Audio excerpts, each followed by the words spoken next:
You know, guys, being on the side of the road with lights flashing in your face, having an anxiety attack because of what's about to happen and what you've been caught doing is the last time to be thinking about getting a lawyer. You know when the best time to think about getting a lawyer is? Now. Have that in your phone and ready with the Off the Record app or by using offtherecord.com/TST. Off the Record is a service that connects you with qualified, pre-screened lawyers all over the country, okay? Because you never know where you're gonna be when you're gonna be stopped, right? It might not be somewhere you live. It might not be somewhere you're familiar with. This isn't just a service that games the system electronically. Off the Record actually connects you with qualified local attorneys that have a 97% success rate fighting your tickets. You should always fight your tickets, folks. It's a game and you gotta play to win. Go to offtherecord.com/TST or use code TST10 on the Off the Record app to get 10% off all legal services with Off the Record from now through May of 2023. Sign up now and bank it for later. That way you'll have it when you need it.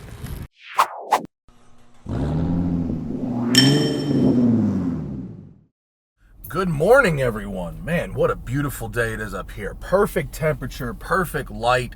I love it. This is a phenomenal day for a drive. And what an interesting vehicle. We are rounding out the fast crossover genre. I sort of ended up going down this route accidentally by booking the Macan Turbo and then Range Rover Velar SVR. Then we ended up with the X3M. We ended up with the Maserati Levante. We ended up with the Cayenne GTS. And here we are in the Mercedes GLC63S Coupe. First, the bad news. If you want to buy a GLC63S in America, you can only get it with the melty, droopy, weird roof. I'm going to steal a line from Zach Clapman, my podcast co-host. Check out our new podcast video channel, TheSmokingTire podcast on YouTube. He said accurately that Americans hate wagons so much, we're turning our SUVs back into sedans. It's ridiculous. You can get this thing with a regular roof and a droopy, melty roof, but if you want to go as fast as possible, and in this vehicle, that means 503 horsepower and 516 pound-feet of torque from a twin-turbo hot V 4-liter V8. If you want the fastest version, the S, you got to get the slopey roof. So that's a plus 34 horsepower and a plus 37 torque over the non-S. I'd like to try a non-S. Maybe I can get one later with the regular roof. But all right, the roof. We'll ignore the roof. Got it. It has a 9-speed automatic transmission that uses clutch packs rather than a torque converter. So it's sort of between a regular automatic and a dual clutch. And in some ways, it has the benefits of both, as we will see. 0 to 60 was tested by Car and Driver at 3.4, quarter mile and 11.9, and a top speed of 174 miles an hour.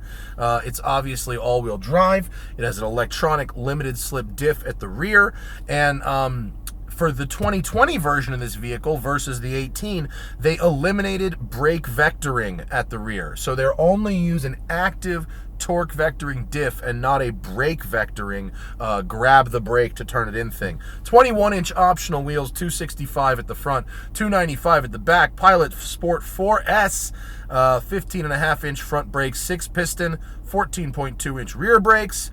And let's drive and talk some more. We have more things to say, so I will put my book. Oh, but I have to get into the right mode.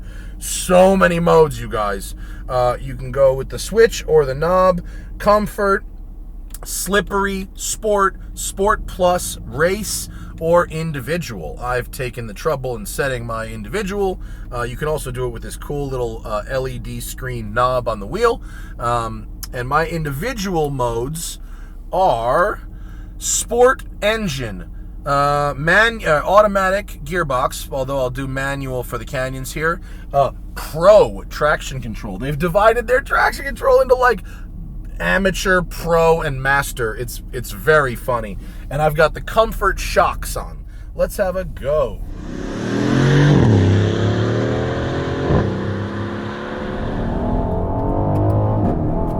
Oh yeah. Even at 4,555 pounds, It is not slow. You're running quarter miles in the 11s. Love it. Although the 0 to 60 and the 5 to 60 is about a second difference there. It's about a 4.6 in the 5 to 60. So stoplight drag racing, a little different from launch control drag tree starts.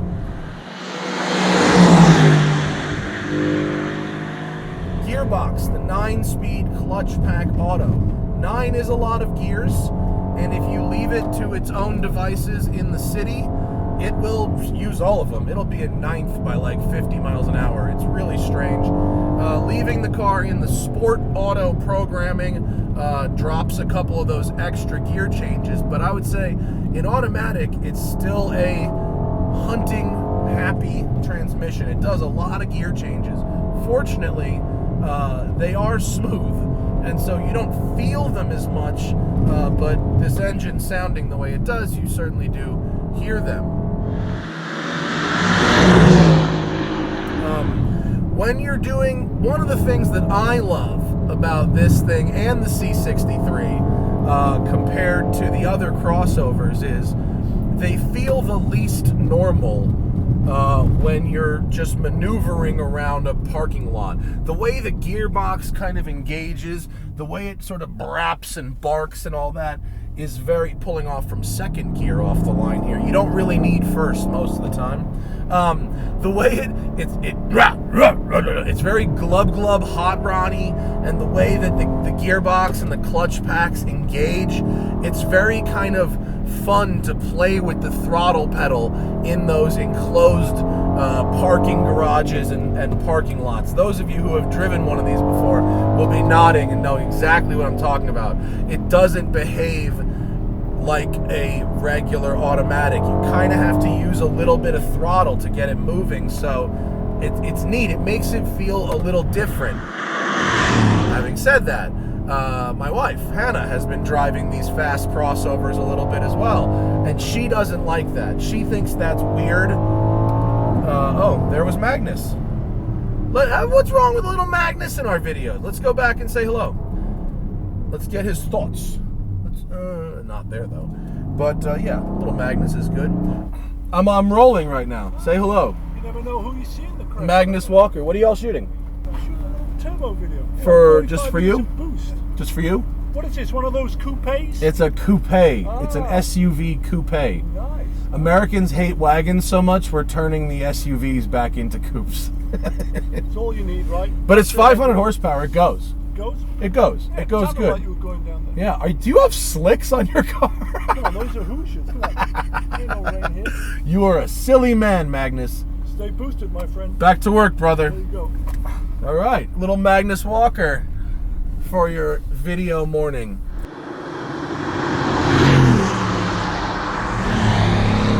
Listen to that. The engine of the fast crossovers, this is the liveliest engine. This is, I think, my favorite engine. You know, they all have their own merits. The X3M is the sleepiest sleeper. The Porsche is, honestly, I think the Porsche, even though that engine is nice, it's the weakest engine of the group. The Range Rovers is very aggro, but kind of old school.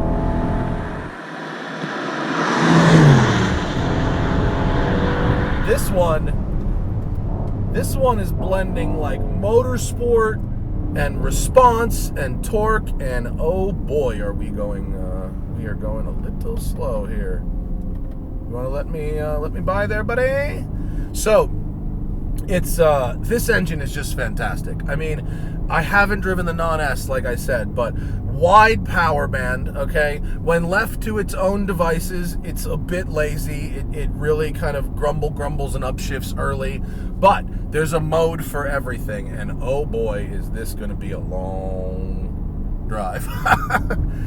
There's all kinds of fun gauges. You can learn anything about the car while you're driving, what the gearbox is doing, how much power and torque we're making. There's even like these sort of performance pages, like a lap timer and stuff.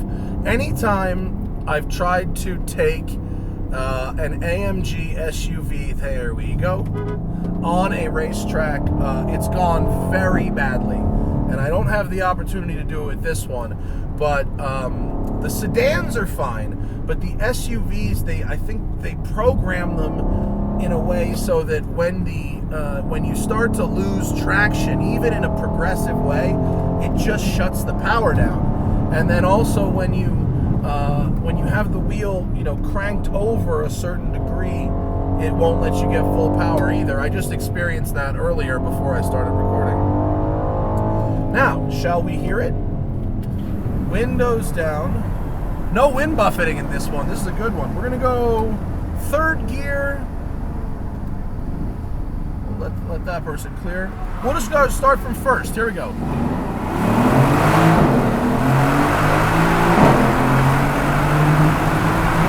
Very good. It combines sort of the snarl of the Range Rover, the flat torque curve of the Audis. It's got great response. It feels like, I don't know what the technical term is it is with an automatic type gearbox. It's not a flywheel. Maybe it is a flywheel, but it revs up and down really, really fast.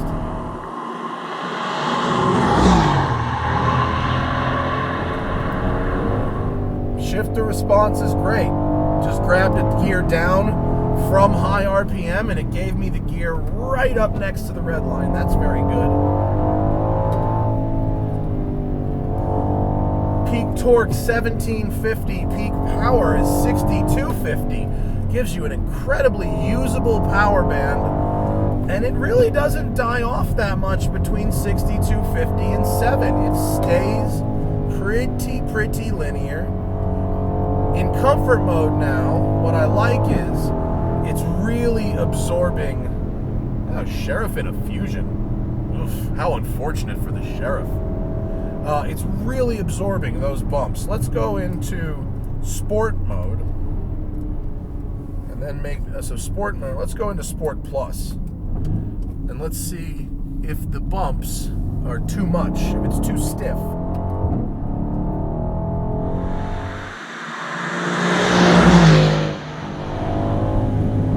Engine is so playful and fun. The steering doesn't give me much feedback through the wheel, but it's direct. The ratio is good. The weighting is nice. Unfortunately, in order to put the steering wheel where I personally like it, I have to block the entire top half of the gauge cluster. So, but I'm a little Tyrannosaurus Rexy, long legs, short arms, long torso, right? So if I put the wheel where I can see the gauges, I'm really having to reach up and away for it. If I put the wheel where I want it now, I can't see anything between 40 and 140 miles an hour, and I can't see anything between 2 and 6,500. So as I drive up this road, I am basically guessing at both speed and RPM. I'll tell you what, for Sport Plus shocks, we're doing pretty good up here. I mean, I'm not sure I want to use... Oh, see, I can feel all the little undulations there in the braking zone. A lot coming through there. Let's get out of Sport Plus shock. Comfort, Sport Shock. Okay, here's a good middle setting. I like this. Sport Shock is nice. This thing has the best cold start of any of the SUVs, I think. The Range Rover Velar was pretty gnarly, but this one has it brings the brap. The Range Rover is kind of an older school, hot roddy, supercharged V8, which is lovely. This has got that brap, brap. It really brings a motorsport element to it that I really like. What an engine. It's not quite as fast as the X3M. The X3M was shockingly fast. Oh, it upshifted for me there when I hit red line. Why did it do that? I don't think it did that last time. Let's try that again. Oh, yeah, it did do it. Okay. So it upshifts when you hit red line. Even in Sport Plus, even in Master, it won't let you hold the gear. So this is where the AMG cars are really separate from the Porsches and stuff. Porsche won't grab that gear. And so this one has got some of those sort of fail-safey type of things in there that maybe the more traditional non-enthusiast driver, or enthusiast but not, hyper purist driver would want. I would say that this thing is lovely in the city when you have it in the right mode. It's lovely up to about 8/10. It's great. 8/10. Once you start getting into traction control issues and it starts killing power, and once you start trying to hold gears by banging it off the rev limiter, if you'd want to do that in manual mode, there is a committee that has been summoned to make sure that those things don't result in you doing anything too stupid. And as our cars become more electronically controlled, not that Mercedes is alone in this, I don't mean to single out AMG, but if our cars are going to have electronic controls, I really think the human should be able to have the last word there. So if I want to slam the rev limiter in this thing for 30 seconds, I want a car that's going to let me do that. And maybe it will give me a warning as to why I shouldn't. But ultimately, I want that control. And the AMGs, as much as I like them, and I do like them for almost everything but at limit driving, at the end of the day, I want the final word, and the AMGs don't really give you that final word, at least in the SUV department. The C63 sedan, that was a different story. The E63 wagon, that was a different story. They programmed those a little bit differently. But look, we're up here. This is fun. It's quick. Yeah, it really was nice as I applied throttle through that open sweeper, and there came over a light negative G crest and kept traction going. That's good.